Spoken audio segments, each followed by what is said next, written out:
I've mentioned this in a few shows, but creating an intentional, engaging culture is a priority to me when someone's running a successful business, organization, or department. What this means to each business leader varies, which is why I like to invite guests that approach this part of business differently. So when I was visiting the recent NICA National Convention, I saw that there was a culture session called Nice versus Kind. My curiosity was piqued. So I reached out to the speakers, Andie Herbert, MBA founder and Chief Kindness Officer, and Rachel Gass, MS, CPC, BCC, and PMP Leadership and Culture Consultant, both of Be Kind Lyfe Consulting. During our time, they share the difference between a nice and a kind culture. In addition, we'll touch on a few ideas on how you can begin moving your business to the kind side of the street. Welcome to Keeping the Lights On. I'm your host, Todd Reed, and on this podcast, I connect with the owners and pros who design, build, and maintain our electrical, communications, and industrial world to explore the best ways forward. Let's get into the show. All right, so I like to start out each episode with the meals that bring us together. And in this case, we're going to get a couple different answers, which is cool. I always like that. So let's start with Andie. So Andie, if we were to visit you in your hometown, where might you take us out to eat? And why would you choose this place? I love this question. So my hometown currently is in Ocho Rios, Jamaica. Oh, okay. That's a new one. I'm sure. Yeah. And when we do celebrations by the river.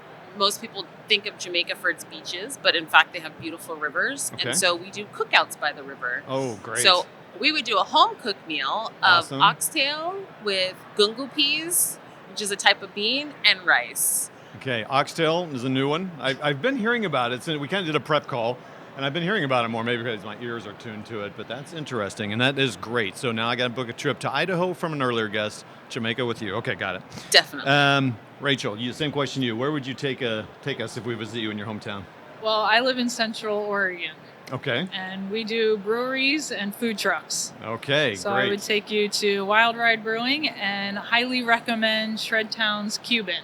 Okay. But at least everybody gets what they need. Yeah. That's what I like about the food trucks. Now, the food truck is a great concept that I think almost every town has now, but you can choose your poison, so to speak. Choose your own adventure. Perfect. I love that. So, but if that's the one you'd go to, then that's the one I would go to. So go with you to experience something new. All right. So we're going to talk about culture today, and this is cool. You all spoke earlier. So we're at the NICA convention. You could probably hear it in the background here if you're listening. And you did a speaking here with the team of contractors. I would like to know why do you think so many businesses overlook the importance of company culture when reviewing their bottom line? That's an easy one. It's because it's not a line item. Okay. It's not on their books. No one's tracking it. No one's connecting the dots that it's actually costing them quite a bit. Yeah, so it's an invisible line item on the accounting. It's kind of how I see that. So how can poor company culture directly impact a business's financial performance or ability to retain top talent? Yeah. So we see that in a lot of ways. Absenteeism, usually the first one. Okay. Right? So people calling in sick, that unexpected absences. Then there's also presenteeism, which is folks showing up, but they're not super engaged. Okay. We're not really producing. We're not meeting our goals. And the other thing, of course, that we think about is turnover. So we're not retaining talent. People are leaving. It's that revolving door. Yeah. And every time you have to hire somebody, that's 1.5 times that salary. Oh, wow. Okay. It's a big number. And that's one we can measure. Yeah. Yeah, there you go. Yeah, you can measure that. And how long does it take to get that person now with the market and all that? Exactly. So those are some good symptoms. I'm curious are there any other warning signs or symptoms that leaders should look out for that might indicate that their culture needs attention? Yeah, I mean, I think if you're doing, employee engagement, those scores are a good metric. Okay. If you're not doing employee engagement surveys, please start doing them because they're a great starting baseline metric. I think you can sometimes hear complaints and rumblings, and people are upset, frustrated, and the like. But I'll say probably the most telltale sign and the most concerning is when you hear nothing at all. Oh, interesting. Okay. Nobody's complaining. Everyone's just bobbing their heads up and down. Everyone's just sort of going through the motions, that's when you should be really nervous. Okay. So a lot of times culture goes under HR, human resources. Kind of makes sense. I understand why that happens, but why do you believe that culture is not just an HR issue, but something that should be on every leader's radar? I mean, culture is the foundation. It is how you are figuring out and functioning, how you're going to work, how you're going to progress your organization forward. It has to be lived, breathed, eaten, caressed, hugged by every single member of the organization, every single member of the business. And I think it really does start with leadership. Sometimes we find that people, that executives will say, or business owners or leaders will say, okay, yeah, definitely do that with my staff down there. Uh-huh. But it has to be leader-led, Okay. So that they set the tone for how the organization will function. The other piece I would say is not just having a mission and vision or your values, you have to actually functionally live those pieces. So a lot of times those get made, they sit in a beautiful little handbook or on the walls in pretty graphics, but they have to be operationalized, lived and breathed every single day. Do you have an example of that? Like what does that look like? Yeah, so, sometimes we'll say something like, we have integrity as a value. Sure. And when we look at operations, we look at something like, how are we managing our finances? How are we setting goals? Are we setting goals that, in fact, teams can't achieve and meet? You have to align your entire business. If you're about integrity, then you have to show up with integrity in every interaction, not just internally, not just with customers. Vendors are included in that. It has to be the same focus across the board. Interesting. Okay. And I would add to that too, that we're defining what that means. So what does integrity mean to us as an organization? What does it mean to the individual? How do they see themselves contributing to that from where they sit? Okay. So when I think of integrity, this is what it means to me. Okay. And now we have a collective understanding of actually what that looks like instead of just words we say. Yeah, it can be definitely a lot of culture things. I think that's why it's people struggle. It's a lot of touchy-feely kind of esoteric words like what integrity means to you is different than me, even though maybe we're generally the same page. But yeah, that's great. And I think that is the important part about defining it. So it really isn't what it means to Rachel or what it means to you. Okay. It's what it means to the organization. This is how we define integrity. And when you come to do work here, this is how we expect you to show up in these spaces. Gotcha. That makes sense. Perfect. Okay, so you talk about, in some of the things I read, the difference between nice and kind, and we kind of touched on this earlier. So they sound like the same thing, kind of just outright, like we were talking about defining. Can one of you start by explaining why is nice not necessarily the best foundation for a company's culture? Yeah, nice is pleasantries. Okay. So we say good morning or we smile, but we don't really mean it. We are we are not crisis, but we are conflict averse. So sure. We are always looking to just be pleasant, just have a good situation. No discussions needed, no difficult conversations. And at some point we can talk about, we don't like to say difficult conversations because they should just be conversations, even if they are a bit uncomfortable. Okay. And so nice really sits in this place where we don't get a chance to dig in deep to understand how we can actually fix things because we don't want to ever have conflict. Kind, on the other hand, still shows up with a smile, but it's authentic. When I say, how are you doing today? I actually want to know, even if it's not positive. I don't want you to tell me it's going good if it's not. If it's not going well, let me know, because then I'm going to adjust to maybe support you a little more in that day. Okay. So a kind culture really is about an open, safe environment where we can communicate about the great things, but we also can communicate about the more challenging things. Okay. Well, let's dive into that kind framework. What do the letters K.I.N.D stand for, and how do they each contribute to a strong company culture? certainly the K is for kindness. Okay. We got that one. Good. Okay, got it. So kindness, inclusivity, nurturing, and dynamic. Okay. So when we think about kindness, we're talking about empathy. I'm able to tap into my own emotions. I'm not afraid of my own emotions. I can connect with you to understand what it is you're going through, how you're feeling. That's what empathy is about. Okay. And then we also talk about having conversations, difficult, or quote unquote, difficult conversations. We have civil discourse, right? Where we know the rules, we know the norms, we know how we want to interact with each other when we need to give feedback. Okay. It also means that we communicate directly. I don't beat around the bush. I don't soften things up to make it, we still want to be thoughtful. We still want to speak in a way that's constructive and productive, but I'm not diluting my message. I'm sharing with you exactly what it is that I think, exactly what I need, exactly how I see the problem.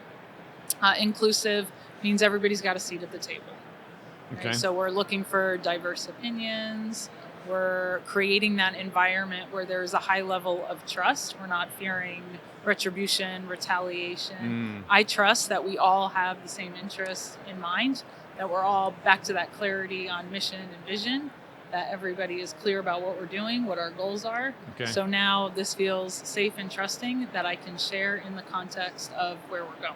Okay. And also helping folks feel brave to do that they feel empowered. So that's the psychological bravery part, where I feel empowered and connected to what it is that we're doing here, that I want to share my thoughts and ideas. And making sure, again, in inclusivity, that we've got a well-rounded, diverse group of opinions with different experiences. And the way, Andie and I think about inclusivity and diversity, more about experiences and where we've come from, less about checking a box that we've got, X number of this type of people, X number of this type of people. We all have very different experiences, and we could look the same, but we experience things differently.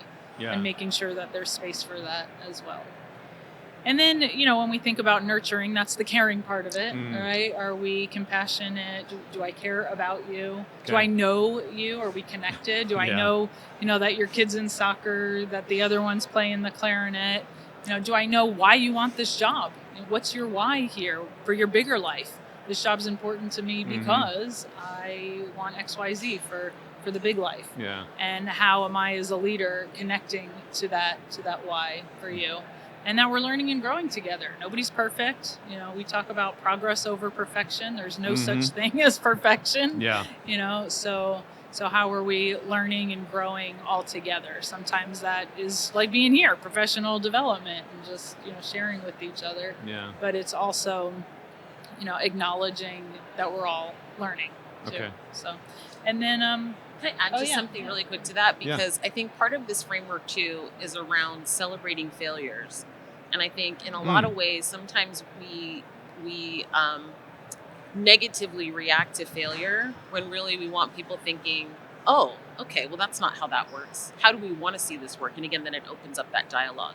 So it's actually celebrating some of the failures instead of making people feel shame about those failures. Yeah, we like the failures just as much as we like the wins. Yeah, that's how we learn. That's how you learn. Yeah. I mean, 100%. Yeah, there's boy, my mind's going a million places now, so skip that one. Don't go there. How about I interviewed a former pilot of an aircraft, and she flew in. I'm forgetting if it was over Iraq or Kuwait or Afghanistan, one of those two places there. But she was shot down and she landed. But so diverse. Anyway, great story. But big thing she talked about is that when they do the debriefs, you kind of drop rank at the door.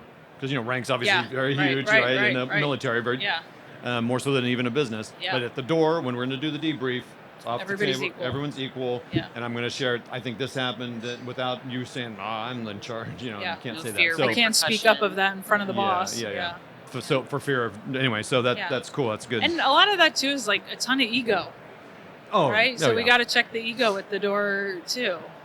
I guess I'm not sure to ask this, but so a lot of this stuff is, I mean, if we're going to have this kind of business here, I got a lot of stuff I'm dealing with. Maybe I'm not that kind. to myself. To you. Or, Well, I mean, we could go way down. yeah. So I guess I'm kind of curious how you all kind of like approach that, because like maybe where I'm coming from, you might be pretty solid because you've kind of working on yourself for a while. I'm not that Yeah. far. Andy's a little further along or further back, whatever.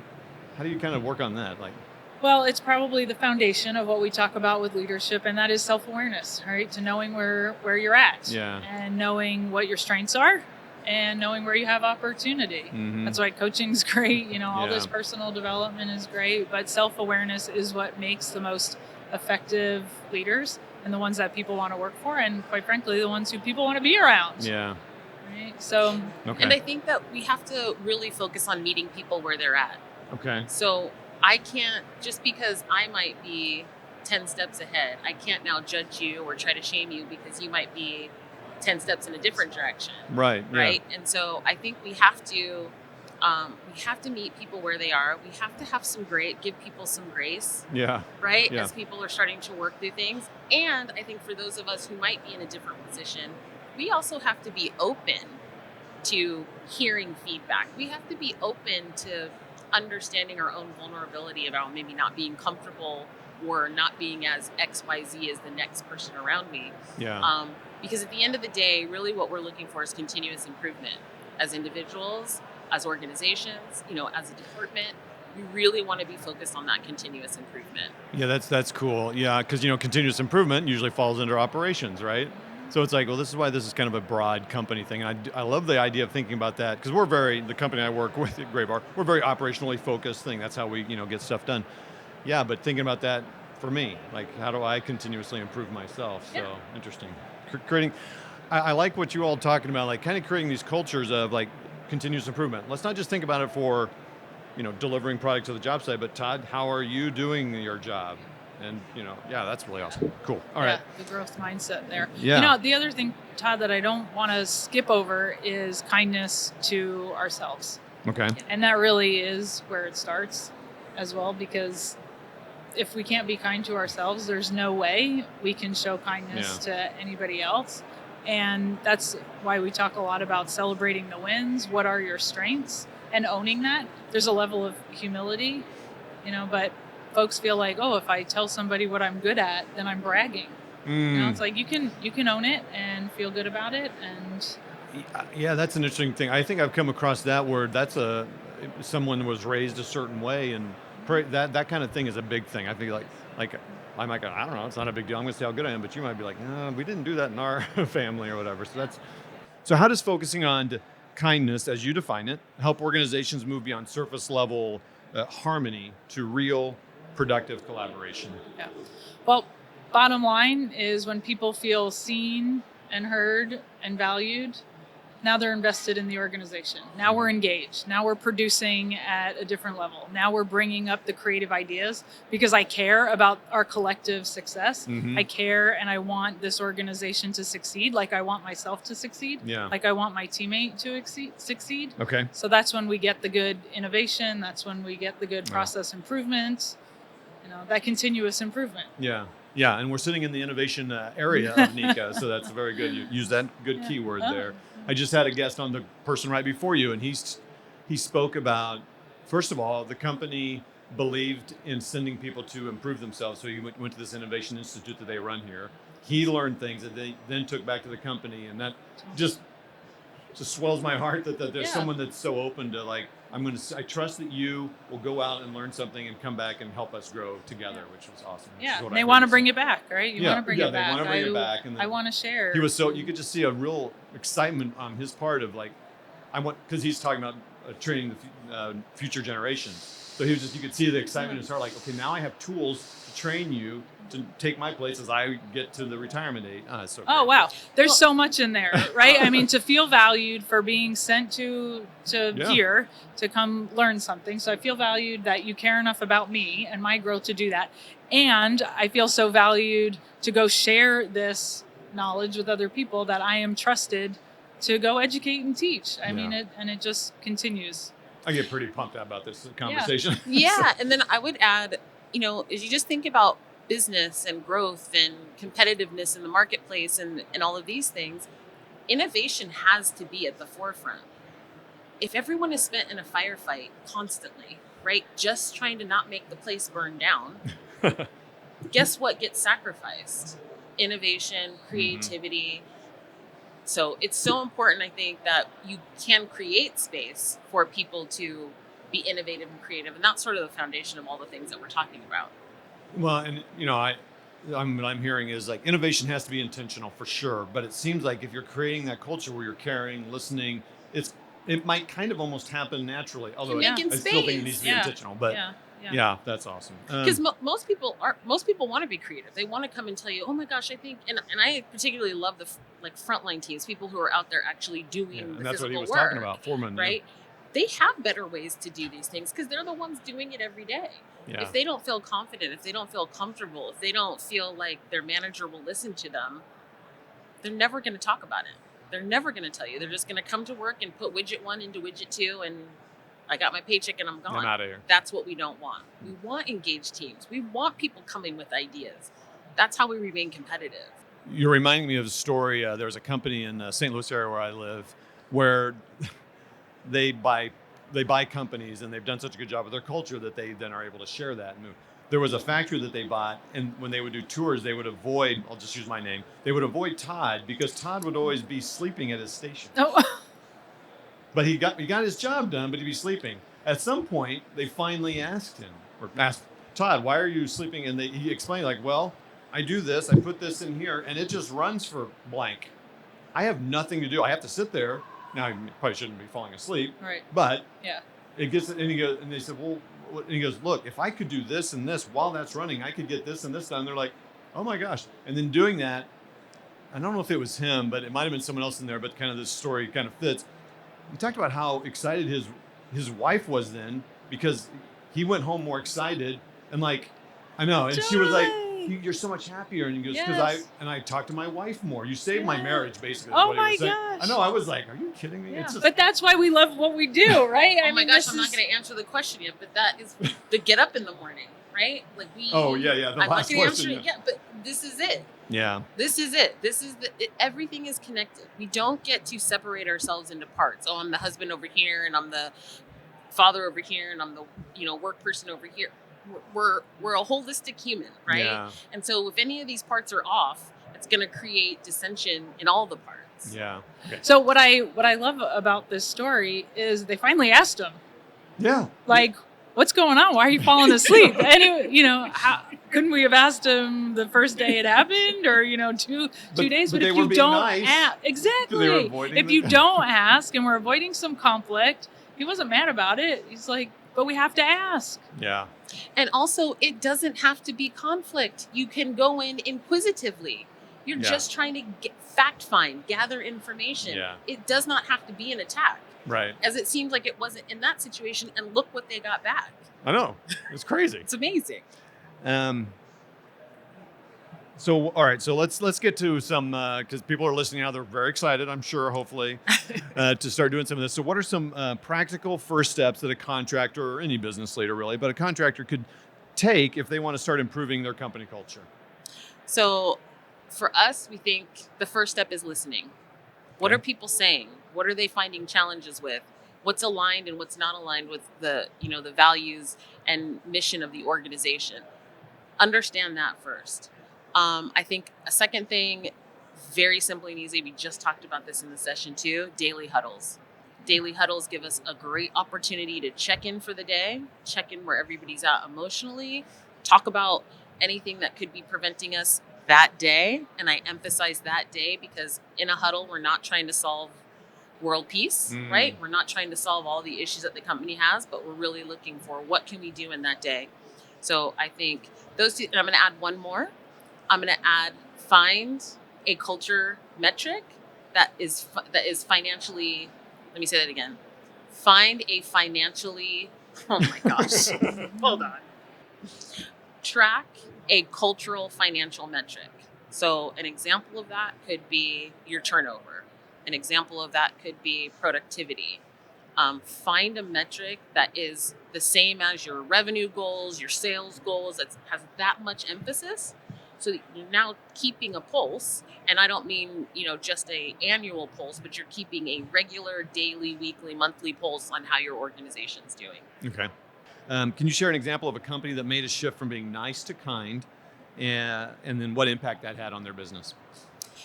Yeah, so we worked with a company out in New York, and they had lots of different union organizations, Oh, okay. and tons of disputes, low engagement scores, low productivity. I mean, all the things that sometimes you can see when there's clearly a culture.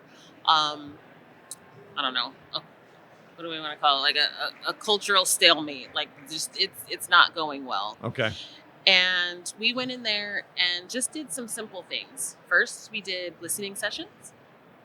And when I say we did listening sessions, we actually did not create more work for the teams, but instead went in on their shifts, gave them space and time within that shift. So hired, had added people to the schedule, space and time for them to come and talk. Small groups so that we could get really good information. And then we acted on that information. So where they said they had a problem with X, we asked them, how do you think we could fix that?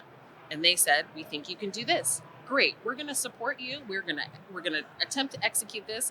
And let me tell you, some of the ideas worked, some of them didn't. But what was really amazing is it created such camaraderie. It reduced this tension between management and us. Okay. It started to create more of a collaborative team, created space for people to start to feel comfortable to come to their managers and tell them X, Y, or Z.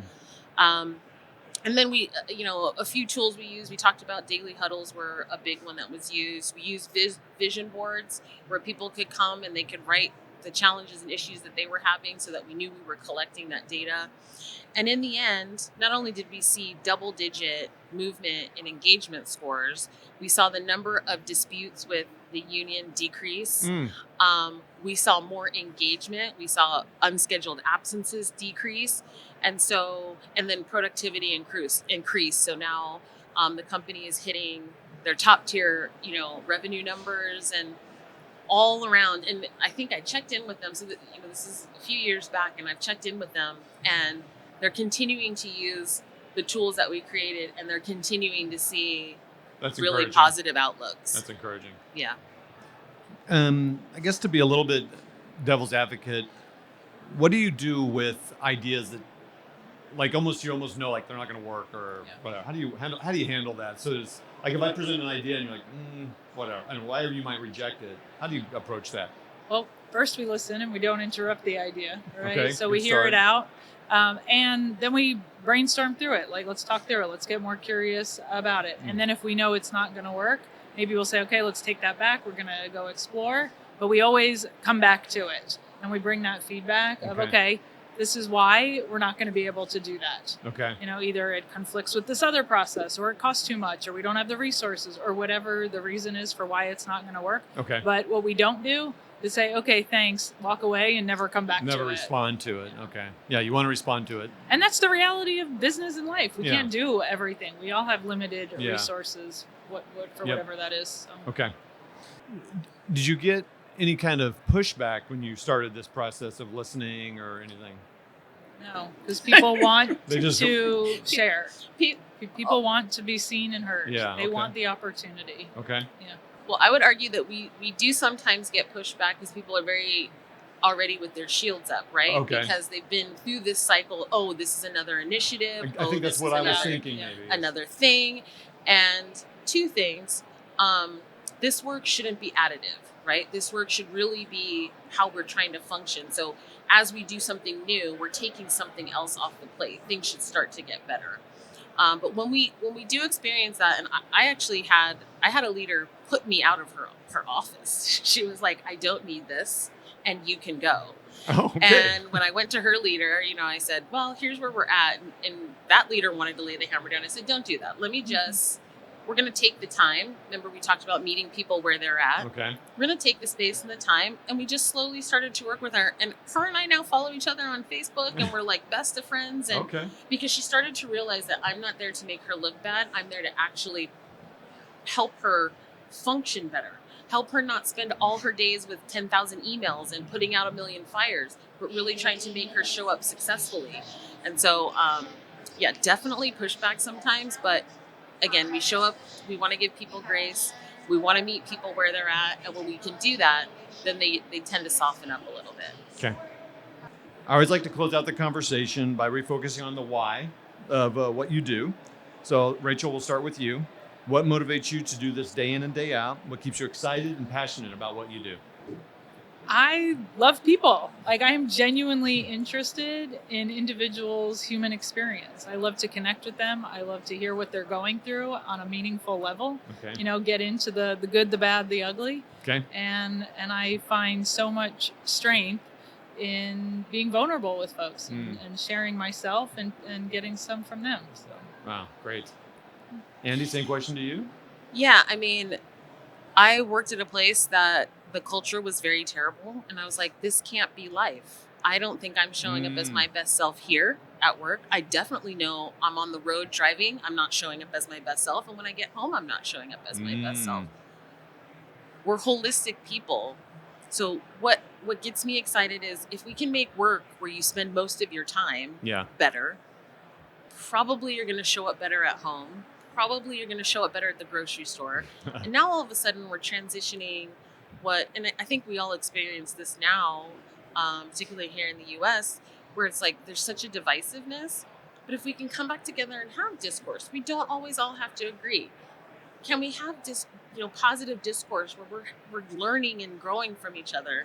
Then we just create a kinder world, and that's what I'm looking forward to. Kinder world. All right. Kinder world. I love it. Well, this has been exciting. I love culture. It's I've been trying to get more of that infused in the show topics, and you two have just I'm all pumped up. I want to keep talking about this. So we do too. Yeah, awesome. Well, so thank you so much. I know this is a busy show. You're presenting and all that, so I appreciate you taking a few minutes out to share with myself, the guests, and I hope some people are walking away with some really cool ideas that they can start moving to a more kind culture. So thank you so much for having us. Todd. Yeah. It's been really fun. Thank you. Awesome. Well, that was my conversation with Andie Herbert and Rachel Gass, both of Be Kind Lyfe Consulting. You can connect with both and learn what they are working on by heading to the links in the show notes. Hey, I would love to hear what you want to improve in your company's culture.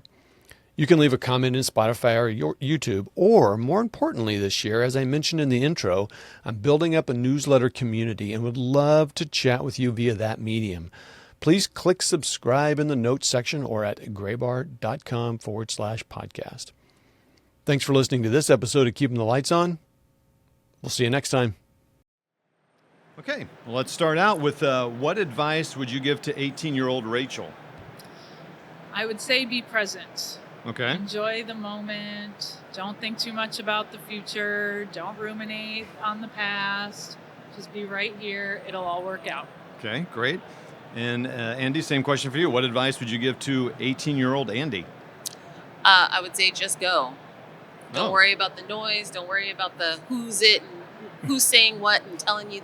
Sometimes just go. Just go, and you can course correct along the way.